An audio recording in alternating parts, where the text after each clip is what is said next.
So, paalala lang guys, no, para lang po ito sa mga baguhan at saka yung hindi pa masyadong marunong sa amplifier na katulad ko, no. So, bago niyo po gagawin ito, make sure po na wala pong DC out, ano, kasi yung DC out na problema hindi rin po ito gagana. So, make sure wala pong DC out, both channel, no, sa parehong channel walang DC out. So, yun guys, umpisa na natin to. Nga pala guys, huwag niyo pong kakalimutan na mas maganda po yung nagte-troubleshoot po tayo. Sa kasong ito guys, bali pinalitan ko na lahat ng mga transistor, pati yung 4 na capacitor, saka yung mga resistor. Wala pa rin, so ang ginawa ko kasi parang bangungot na to sa akin kasi hindi nga ako gano'n na kagaling. So yun, nag-decide ako na gumamit na lang ako ng ganito speaker protection na to kasi wala namang DC out po yung ating amplifier. Ayoko namang idirekta po yung speaker natin, baka masira. Ngayon, ang nangyari dito guys, so ikwento ko na lang para kasi hindi ko to na i-vlog i-share ko lang para din to sa mga kagaya kong hindi pa expert sa amplifier, no. Bali ito guys, napatunog ko na to, okay na siya. Kaso nung ibabalik ko na yung takip niya, okay na lahat. Saka naman hindi gumana ulit yung kanyang relay.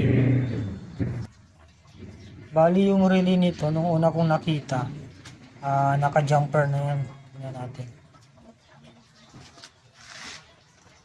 Yung relay niya, tinanggal ko na.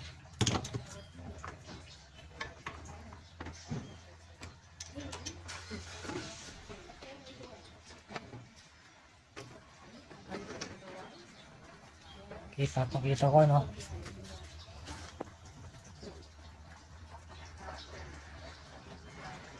Mapapansin nyo dyan, tinanggal ko na yung relay. Yung dati dyan, naka-jumper yan. Hindi ko makuha kung bakit nawala na lang bigla yung kanyang relay. Hindi na gana nung pagkabalik ko ng cover. So, para hindi na ako mahirapan at hindi na matagalan, yung ginawa ko na lang, naglagay na ako ng speaker protection. Yung may sarili ng relay. Ito yun guys.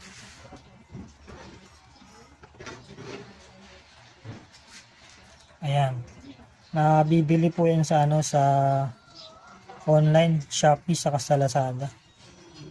Ayan. Okay, so bali may in siya, may input saka may output. Ito yung manggagaling sa amplifier, yung input. Tapos yung output, ito yung papunta sa ito yung output, papunta sa speaker yan. Papunta na yan sa speaker. Okay, para maintindihan nyo, itong input na to, dito yung galing guys Ang alam nyo yung sa coil, or ito, yung pula na yan. Yan. Ito. Bali ito yung coil. Yan yung coil na nandun sa ilalim. Yung kulay gold. Ito yung coil. Ayan. Tapos yung isang channel yan.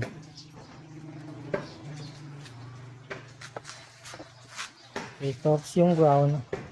Dito na tayo kumuha ng ground. Or doon na rin sa mismo. Yung sa speaker out. So, ayan.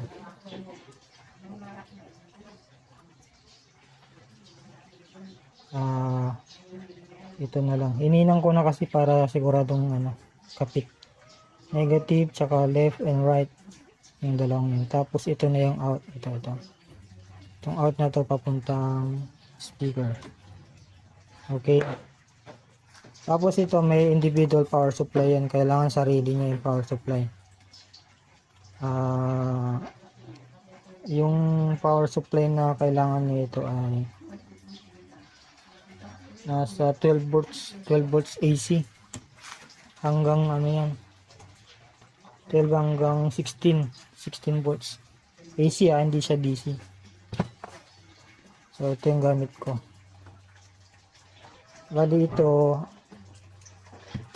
nasa 18 volts ang gamit ko guys, kasi wala akong ibang ano. Pero okay lang naman yan, kasi mas okay yan para hindi ito mag-trip. So yun guys. So sa susunod gagawin kong mas madali yung ating vlog, no. Uulitin. Dahil ito tapos na, i-share ko lang naman. So ayun guys, pwede naman kayo magtanong diyan sa ano. Sa mga beginner lang po ito, no. Yung mga expert diyan skip na lang po kayo sa video na to. So ayun guys, thank you. Okay guys, ito na yung ating setup, no. Bali ito yung power supply ng speaker protection natin. Sinama ko na siya diyan sa ano, dito sa power transformer. Yan. So pagka sindi natin yan, sasabay na yan. Tapos ito yung input natin. Testing na tayo. Bali gumamit tayo ng Bluetooth device, no. Okay, so meron tayong speaker. Yan. Check natin, test na natin, no. Switch, naka-EV. Tapos yung relay, switch na natin.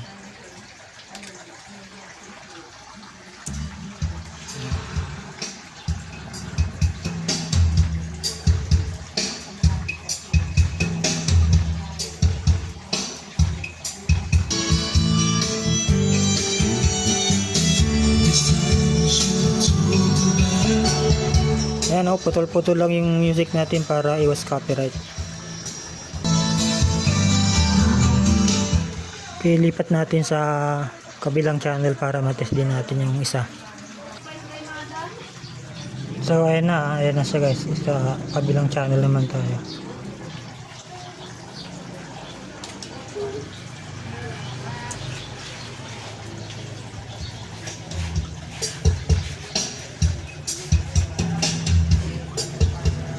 Yan, okay, tumutunog na parehong-pareho.